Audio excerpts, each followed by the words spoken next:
Hi everyone, today we will talk about how to fix Instagram your requests.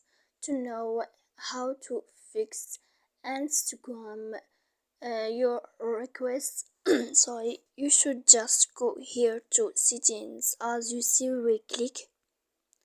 After that, in this page, you will go to here, apps, like this, and we will click. After that, in this list here, we will go down to Instagram and we will click here, Instagram. After that, in this page, we will go to click here in this place for stop, and here we will click storage, like this. After that, in this page here, as you see, we will go to click clear cache, and then we will click clear data. Then you can turn off your Wi-Fi. So please don't forget to support us by like and subscribe. See you next time.